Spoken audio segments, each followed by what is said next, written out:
YouTube, we meet again. Welcome to And Talk, the weekly Comic-con-versation. Now, we just saw the highly anticipated DC film, The Suicide Squad. I'm here with my guest, Zach. What's up? Looking familiar. He's a familiar face now. And, Suicide Squad. It's a movie about a group of villains, bad guys, who get forced against their will to do something for a group of good guys, worse guys. Either way you want to look at it, Amanda Waller is a bitch. But ultimately, it's a bunch of bad guys who get forced against their will to do some good. And what do you think? No spoilers right now. We'll get into that, but what do you think overall? Overall, I loved it. Very entertaining. Probably the most comic booky movie in the DC universe, right? Like, so far. But it's awesome. Yeah, I would agree. Everything, it's not, critics have slammed this movie so far, and the issues that people seem to have with it, they're there, but overall, I had a lot of fun with this movie. I thought the performances were outstanding. I can't think of anybody who didn't really nail their role. I thought the action was good. I did like the music. I thought that was fun, and there's a couple plot. It's a little confusing at first. Without getting into spoilers, there's a little bit of a mess with the plot. Not too bad though. It didn't take away too much for me, at least. Yeah, me either. I still seem to follow it pretty well, and it carried as a fun, entertaining action superhero movie. And like I said, I really dug the performances, all the characters really. Even just the characters that got just a tiny bit of screen time. Yeah. But the villain. What do you think of the villain? Without spoiling anything right now. I wasn't the biggest fan of it. I loved the movie, but, the villain could have been either somebody else or just done differently. Right. I think it was a little generic. Yeah. But it's whatever. It didn't absolutely ruin the movie for me. I still loved it, and it's still, very entertaining to watch. But yeah, I do think it could have been done a little different. So, with a few minor problems, it really didn't take away from the movie too much from me. I said how much I liked the performances. How did you feel about the performances? Oh, I thought everybody was great. They all got into their roles pretty good, and I think they did a good job. Since this isn't really a spoiler because we all know who's acting in the movie and who they're playing, so you were a little skeptical on Will Smith before you saw the movie. How do you feel about him now that you've seen it? I loved him as Deadshot. I thought he was good. First, going into it, when just after seeing some of the trailers and stuff, I just thought he was gonna be Will Smith, how he is in every movie. He plays the same kind of character. But I feel because this movie wasn't solely based around him, he did a better job of actually playing Deadshot. Mm-hmm. I thought he did a pretty good job too, and I didn't feel like he tried to steal the spotlight or anything. Right. I'm not saying Will Smith's that kind of actor or anything, but I feel like he fit in with the ensemble cast really well, and especially playing off of the other characters. It was fun to see him in that kind of role, a little different, a little edgier. Yeah. And I really had a fun time. I keep saying that, but it's true. I did enjoy this movie. I really thought Jai Courtney was kind of a surprise on how well he portrayed Captain Boomerang. I thought that was fun. Margot Robbie just nails her role. Yep. Unbelievable, really. She is Harley Quinn. I definitely would like to see more of that. Yeah, me too. And I was really impressed with Jared Leto's Joker too. I agree. It was definitely his own version. It was pretty sweet. I also like about this movie, and I think you said you liked it too, or a lot the intros to the movie. The intros were pretty sweet. Me too, or that's what I think too. So. But let me think. Jared Leto, not in it as much as people had thought, but to me, you know what? We're going into spoilers. You heard what we think of it. We like the characters. We like a lot of the dynamics between the characters. We think the villain was a little generic, and some of the plot got a little messy, and but we enjoyed the film. Probably my favorite of the DC films. I don't know about you, because I know you're a big BVS fan. Yeah, I am a big Dawn of Justice guy, but you know it's up there for me. I like it a lot. So. Well, there you have it. But let's get right into spoilers now, so we can go all out with this conversation. So from the get of this movie, they go with the soundtrack is like all hits throughout, pretty much throughout all the years. Got everybody from old 80s rock and roll to, because the Queen song is in there, like it's in the trailers, and everything to Eminem.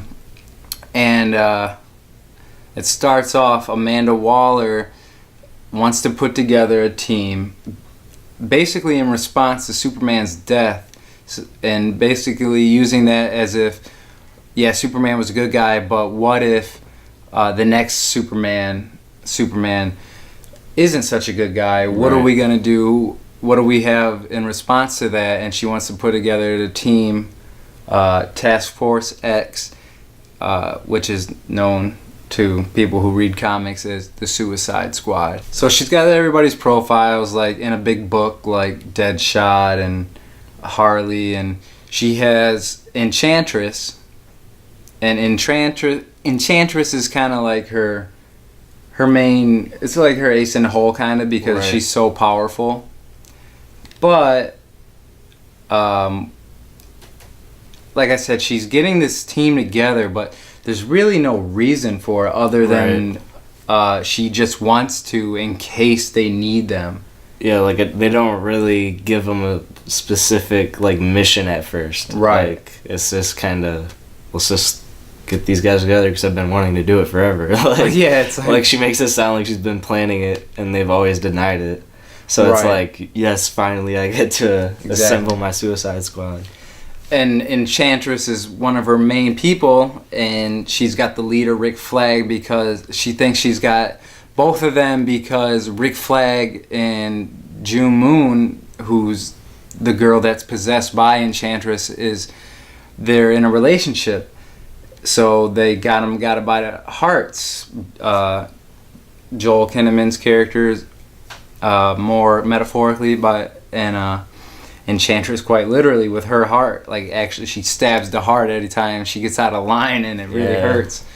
So, but at one point, Enchantress kind of goes off the handle, and shit breaks loose. Enchantress being this old witch. I actually don't know a lot about this character from the comics, so it's hard for me to explain it to you right now, but she's basically an ancient entity of a witch who possessed June Moon, and she went off the handle against Amanda Waller, and she set her brother free, another entity who takes over another body, and he just completely starts destroying the town, or the city of Midway.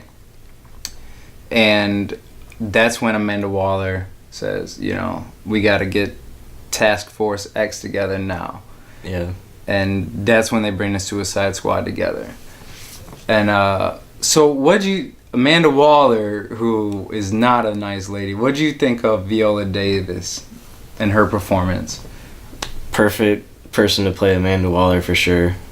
And she was pretty badass in it. Like it's like you hate her but you love her. Like, right. You love Viola Davis for being able to bring such a real, like, like we talk about how Margot Robbie plays Harley Quinn so well, but Amanda Waller and Viola Davis, it's almost just as perfect, and she really does. To me, she's almost like the real villain of this movie. Yeah, I agree. Because she's the one that's forcing all the protagonists to do, what they're doing, and she's the real reason. Yeah. And, like, going back to the whole villain thing, that, like, since we're into spoilers now, I'm just going to be, like, straight up about it, that, like, Enchantress was meant to be, like, the main villain in this movie. Right. And that's kind of like what we were talking about earlier that we didn't really like or thought could have been done differently, is having her as the villain with her brother and all that kind of stuff. Because I think it would have been maybe cooler to see something else play out. What do you think? Yeah, it was I don't know. It's hard to say because it's a minor problem for me. Like, I really enjoyed it otherwise, so it's hard for me to sit and think about, like, what could they have done different? I think what they maybe could have did different was no Suicide Squad at first, and maybe Enchantress, it was kind of like a solo thing that Amanda Waller thought she had control of, and once she didn't, then maybe she gets the Suicide Squad plan together.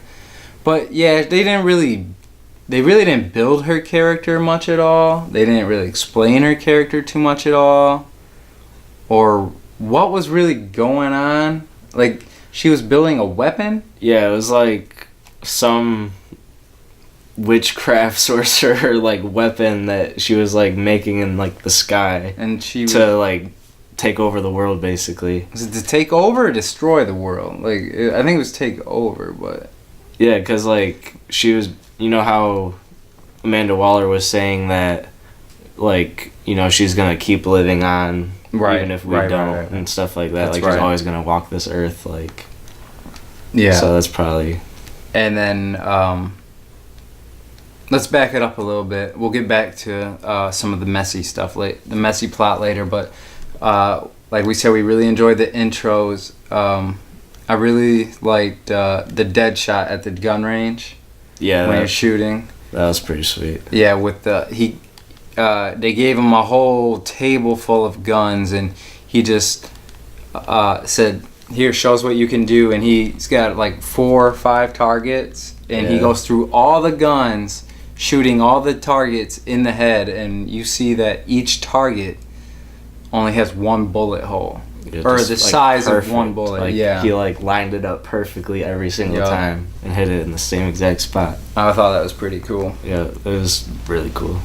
Yeah, I like how when they show him in the flashback with his daughter, Deadshot's daughter, Amanda Waller talks about how she tipped off somebody to bring this guy in, and you see that it's Batman. Yep.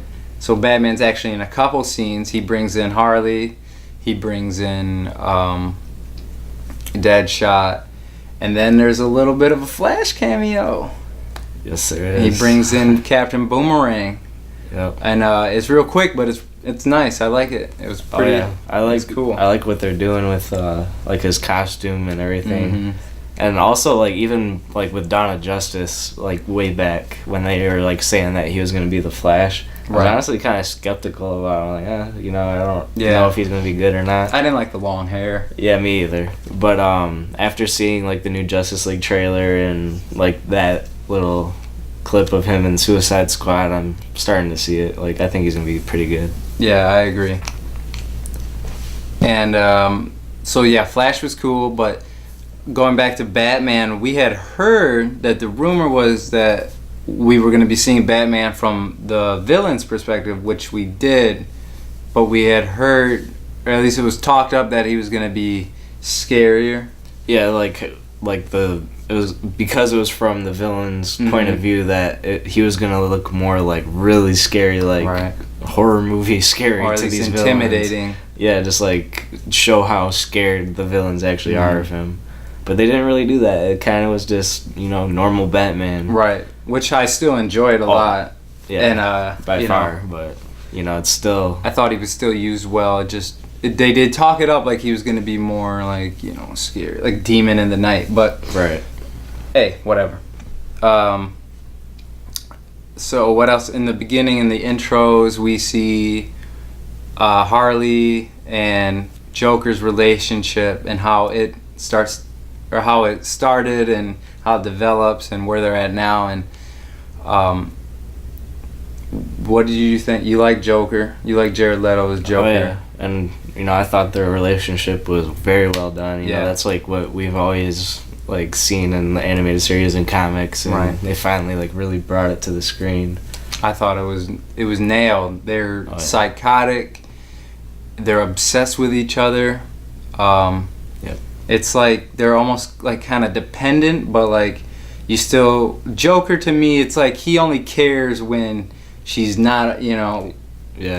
He's kind of the definition of don't know what you got till it's gone, because anytime she's gone, or as you see when he kills Common in like one of the first scenes, that he gets jealous of her very easily, and he's obsessed with her. But when they crash, when Batman chases him, and that's when he gets Harley, and they crash the Lamborghini into the water, and Harley's stuck in the windshield, and Batman goes down there, and this Joker's gone. He left her. He ditched Harley. But then throughout the whole movie, he's trying to get Harley back. And so it's perfect. They really do nail this relationship between them. I did really like in Jared Leto's portrayal of the Joker. I love Heath Ledger as the Joker, and they're pretty different, but I feel like Heath Ledger will always be remembered for how great, could be one of the greatest superhero roles ever in a movie. It won the Academy Award, for God's sake. But Jared Leto did a great job. I mean, when it's all said and done, hopefully we see him in more movies, because there's really not a lot of him. But I'd say there was about what I expected, maybe 2 or 3 scenes less than what I had originally expected him to be in the movie. But I would love to see him in the Batman movie. Oh yeah, as like the main villain. Yeah, and I think he could go down as a remembered Joker. Oh yeah, he's definitely psychotic. He's like a he's like a psycho, but he's kind of like Scarface. He reminds me of Scarface in a way, in the way that he's flashy, but he's still just a psychopath. Yeah, one thing I was telling you too that I also liked about him is how like they kind of made him like that, like gangster type thing, where like he actually had real like thugs and stuff working for him. Yeah. Versus like we see in the comics and stuff a lot, where it's like, you know, it's freaks or clowns and stuff they have like the that. Clown paint and stuff like that. Like these were just actual, like, you know, like thugs and stuff like that. Yeah, I agree. But they cut out a lot of the, like, there's a couple lines in the trailers that aren't in the movie. The I can't wait to show you my toys, that's not in the movie. The part where his face is all like, looks like it has black soot on it or whatever, and he's like bye, and he got their grenade, not in the movie. But it's whatever. You almost thought I didn't think he almost died, but they lead Harley to believe that he was dead, and then of course he's actually the last shot of the movie. Because after it's all said and done, Amanda Waller does not grant them their freedom, sends them right back into the hellhole. But Joker, the wild card that he was in the movie, shows up at the end, busts Harley out. And that's how the movie ends. That was kind of unexpected too. Like, you never really seen like Joker in like a tactical like police officer suit like that. It was a different image for sure. Yeah, I thought it was funny how they put like the Joker name though on the vest. Yeah, it's like so funny. You knew it was him before he even took it off. Right. So, Enchantress, when she goes crazy, Amanda Waller puts the Suicide Squad together, and led by Joel Kinnaman, who I also thought did great as Rick Flag. I liked his character throughout the movie. By the end, I liked him. I liked his character. I I wanted to be on his side and finish the job through the end. You know what I mean? Yeah. And so they're leading. They go to Midway and they trucking it through the city, and they're on their way to get a person. They don't know who it is, but they have to rescue a person from on top of a building, basically. And with Enchantress and her brother wreaking havoc on the city, they've been taking over the citizens, basically, and turning them into these like weird disposable army men. That's who the Suicide Squad fights most of the movie. Yeah. And I think that kind of goes with what we were saying. The villain isn't like the best, and neither is his army. Not very interesting. Yeah. The stakes don't feel that high because they're just black. Looks like they're covered in eyeballs or something. I'm not sure, but I mean, it's almost like a different version of like clay faces in a way. Right, yeah. I feel like it was just like the obligatory fight scenes. Yeah. That you have to have. To just throw more action in. Right. I mean, it was fine. Oh, yeah. It was fine. It was I mean, awesome. I liked it, for sure. Yeah. I wouldn't really... it's not a complaint, really, but... Yeah. It is what it is. So, they finally work their way up after the fight scenes and a lot of great... I'm telling you, this movie is carried by just the performances, but not just the performances, but between the interactions between the characters. Oh, yeah. I think that was really well done, and it's really the highlight of this movie. Yeah, they all just kind of like really worked, you know, Mm-hmm. like they all kind of fat in like perfectly together, and it was very impressive of each actor playing like the role to me. Like everybody got into character. Very well, yeah. So they get to the top of this building and they get to who they're supposed to save. Come to find out, it's Amanda Waller. She's been at the top of this building when shit went to hell, basically. And basically, so they get her out and they get to the top and they're waiting on a helicopter. And you know that Joker, his whole point of this movie is he's trying to get Harley. Yep. Like, he's trying to get her back. So he shows up, him and his men have hijacked Amanda Waller's helicopter. So he's just raining bullets. He actually gets Harley, and Amanda Waller orders Deadshot to shoot her down.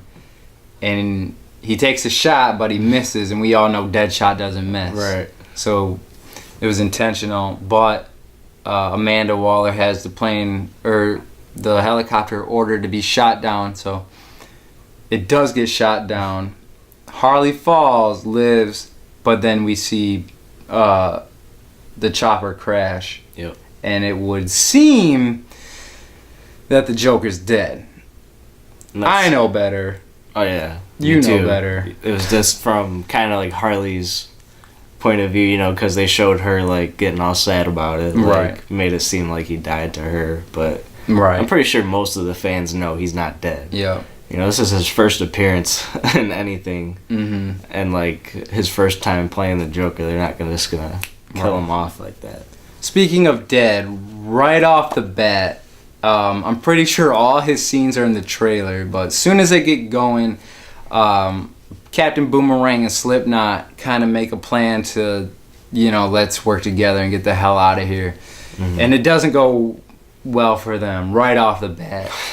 Not even close. And Slipknot starts trying to get away, and Rick Flag hits the button, and boom, blows up, dead. How long was Slipknot in that movie? 5-10 minutes? 5-10 minutes, because he didn't even get an intro like the other characters. No, he just kind of got thrown in there. Yep. He just shows up in that like body bag or whatever, gets out, punches her, then they're on the helicopter. As soon as they land and start like going on the mission, dies. Yep. That quick. Yep. And speaking of all these characters, what'd you think of each character? Like, we talked about Deadshot, we've talked about how great Harley was, we've talked about Joker. What'd you think of Killer Croc? I really liked him after seeing that movie. And, like, first going into it, though, when they very first released the pictures for, like, how they would look. Right. I honestly didn't like it that much. I kind of wanted to see a more beastly version of him, I guess. You know, kind of. Yeah. But, after actually, like, seeing more of, like, the newer trailers and the movie today, I actually like him now. Like, I think he looked pretty cool, and I thought the actor was, like, I thought he was good. cool, too. I really... I feel like he wasn't really getting a lot of lines in about the first half of the movie, but towards the end, it picked up a little for him more, and yeah, I liked it. Another character that really stood out was El Diablo, kind of out of left field. Nobody saw that coming. Yeah, I actually, he played a bigger role in it than I was expecting. Like, you know, like, you actually did, like, get into his character and really like him. Like, I thought he was really cool. And he basically saves the squad at the end. Oh, yeah. Some people think that might be a weird choice for him, you know, one of these villains to make, especially he calls the Suicide Squad his family, but he accidentally murdered his whole family. Yeah. So you see why this is kind of like a redemption for him. Right. And you can see where he was I think, you know, I see where he was coming from. I get it. And I liked it. He really did save their ass. Yeah. And then the final fight was okay. It was pretty good. It was, you know, good action flick. Entertaining, you know? Yeah. They win. Imagine that. Yeah, after they kick ass, save the whole world, Amanda Waller sends them right back to the shithole, and she gives them all like one request. Yep. That she grants. Deadshot gets to see his daughter more. And Killer Croc gets BET. Yeah. And when he's watching it, he's actually watching, the music's not playing, but he's watching a Tech 9 video. And Tech 9's my favorite rapper, so I thought that was cool. But yeah, any other things that stuck out to you? For the actual, you know, like, Suicide Squad movie, not really, but I kind of want to get into what happened after the credits and that midway there. Yeah, that was pretty exciting. Let's go over that real quick. So there's like a mid-credit scene, and it's Amanda Waller in the same restaurant she's basically in the beginning of the movie. Yep. And who's she talking to? Bruce Wayne. Bruce Wayne, played by none other than Ben Affleck himself. And he basically tells her that he's putting together his team. Mm-hmm. As we all know, it's the Justice League. So he's like, we don't need the Suicide Squad. Shut it down. Me and my friends will do it. Yeah. And I mean, I didn't expect it. I was on my way out of the theater. I stopped and I had to turn around. Yeah, I know that you really like that. Oh yeah, it was, being the Batman fan you are. Yeah, I just liked how they actually showed like the folder full of the members too. Yeah, cool. He opens up the folder, it's like the same book that Amanda Waller had all the squad members in, and then you keep flipping through the pages, and there's Flash and Aquaman. Yep. So it's basically just setting up the rest of the DC universe. But that was cool. So, so let's rank this thing. What do you give it out of 10? I'm going to give it an 8 out of 10. 8 out of 10. I thought it was awesome. I will also give it an 8 out of 10 because I thought it was awesome. There are very minor problems. Some find them to be big problems, but that's all about your movie-going experience. Me, I really enjoyed this. I'll probably see it again in theaters. I'm definitely going to buy it when it comes out. I'm probably going to see it too. again, But yeah, anything else from you? Not really. Okay, well, this has been Ant Talk. Thanks for watching. Don't forget to like and subscribe. You can follow me on Twitter at @theshow_Ant Talk. And where can they find you? Zach's got his own show, Ward is in the Wild. Yep. You can find that on YouTube. You check it out. He goes outdoors. They go fishing, hunting, and all that good stuff. So if you're into that, check it out. We'll see you later. Thanks. See ya.